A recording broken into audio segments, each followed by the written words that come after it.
Assalamualaikum warahmatullahi wabarakatuh. Salam sejahtera buat kita semua.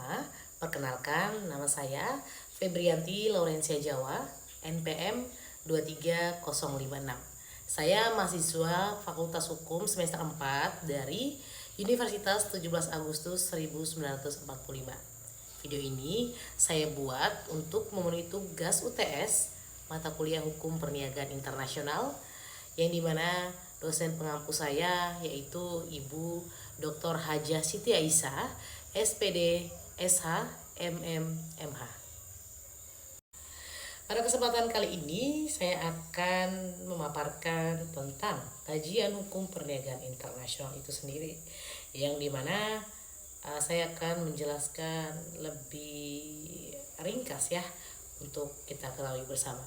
Baik, yang pertama adalah definisi dari hukum perniagaan internasional itu sendiri. Hukum perniagaan internasional adalah cabang hukum yang mengatur transaksi bisnis atau perdagangan antar negara. Jadi di mana ini tuh mencakup hukum publik antar negara dan juga hukum privat, yang dimana antar pengusaha lintas negara. Dan juga hukum perniagaan internasional ini mempunyai ruang lingkup yang sangat-sangat luas, di mana ini mencakup kontrak dagang internasional, penyelesaian sengketa internasional, pengangkutan barang lintas negara, pembayaran internasional, dan juga perlindungan terhadap interaksi asing. Teman-teman, tidak hanya pengertian dari hukum perniagaan internasional saja yang akan saya berikan dan jelaskan kepada teman-teman, tapi apa saja sumber hukum dari perniagaan internasional ini juga akan saya bagikan kepada kita semua. Oke, langsung saja. Apa saja sumber hukum perniagaan internasional? Yang pertama yaitu konvensi internasional. Konvensi internasional ini merupakan perjanjian yang dibuat dan diratifikasi oleh banyak negara, yang dimana ini mencakup aspek tertentu dalam hubungan hukum perniagaan lintas negara. Contohnya yaitu United Nations Convention on Contract for the International Sale of Goods, yang dimana ini tujuannya mengatur tentang ketentuan umum jual beli barang secara internasional seperti pembentukan kontrak, hak dan kewajiban penjual dan pembeli, serta pelanggaran kontrak. Kemudian sumber hukum yang kedua yaitu perjanjian bilateral atau multilateral antar negara. Jadi perjanjian ini dibuat antar dua negara bilateral gitu ya, dan juga lebih dari beberapa negara, nggak cuma dua, itu namanya multilateral, untuk mengatur kerjasama ekonomi dan perdagangan. Contohnya ini ada AFTA ya, atau bisa dibilang Asian Free Trade Area, di mana ada juga perjanjian dagang Indonesia Jepang, dan tujuannya ini mempunyai tujuan di mana menurunkan hambatan tarif dan non tarif serta mempermudah perdagangan antar negara anggota. Sudah dua sumber hukum saya berikan kepada teman-teman. Dan sekarang sumber hukum yang ketiga, ini yang paling penting ya, penting semuanya, cuma ini pasti ada di setiap negara, yaitu hukum nasional masing-masing negara. Jadi setiap negara itu tentu saja memiliki sistem hukum dan peraturan tersendiri yang berlaku terhadap pelaku usaha yang berada di wilayah yurisdiksinya. Contoh di Indonesia nih ya, ini ada Kitab Undang-Undang Hukum Perdata atau biasa disingkat KUH Perdata. Ada juga Undang-Undang Perdagangan yang diatur dalam Undang-Undang Nomor 7 Tahun 2014. Kemudian ada juga peraturan BI Checking dan juga OJK terkait transaksi keuangan internasional. Jadi tujuan dari sumber hukum ini juga yaitu menentukan hak dan kewajiban dalam hal tidak diatur oleh hukum internasional, yang dimana apabila para pihak memilih hukum nasional sebagai dasar kontrak. Yang keempat, sumber hukum yaitu kebiasaan internasional atau biasa dibilang lex markatoria. Ini merupakan kumpulan prinsip dan praktik dagang yang diterima secara umum dalam perdagangan internasional, meskipun tidak tertulis ya secara eksplisit ini dalam hukum positif. Contohnya seperti prinsip kebebasan berkontrak, prinsip itikat baik, dan juga prinsip kompensasi kerugian yang wajar. Ini memiliki tujuan di mana mengisi kekosongan hukum atau menjadi acuan dalam penafsiran kontrak dagang internasional. Dan sumber hukum yang terakhir yaitu putusan Arbitrage International. Jadi putusan lembaga Arbitrage International ini berperan sebagai jurisprudensi di mana dalam menyelesaikan sengketa perniagaan internasional. Meskipun dari lembaga Arbitrage ini tidak mengikat seperti undang-undang, putusan ini memberikan presiden dan arah interpretasi hukum. Contohnya seperti ICC International Chamber of Commerce dan juga ada Singapore International Arbitration Center. Itulah 5 sumber hukum yang ada pada hukum perniagaan internasional.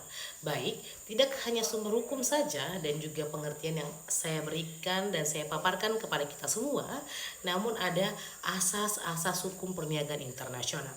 Yang pertama, tentu saja pasti sudah pernah kita dengar, yaitu asas kebebasan berkontrak. Ya, dan kemudian ada asas facta sunt servanda, di mana ini merupakan asas perjanjian harus ditepati. Kemudian yang ketiga ada asas saling menguntungkan. Jadi ini tidak ada yang dirugikan ya. Kemudian ada asas itikat baik dan yang terakhir yaitu asas kesetaraan para pihak. Nah, itulah asas yang bisa saya berikan kepada kita semua. Ada 5 ya asasnya, dan tentu saja tidak hanya asas, sumber hukum dan juga pengertian. Ada bentuk transaksi dalam hukum perniagaan internasional itu sendiri. Langsung saja, yang pertama itu ekspor impor barang dan jasa. Ini sudah pasti ya, nama juga perniagaan internasional, perdagangan internasional. Pasti jelas ada ekspor dan impor.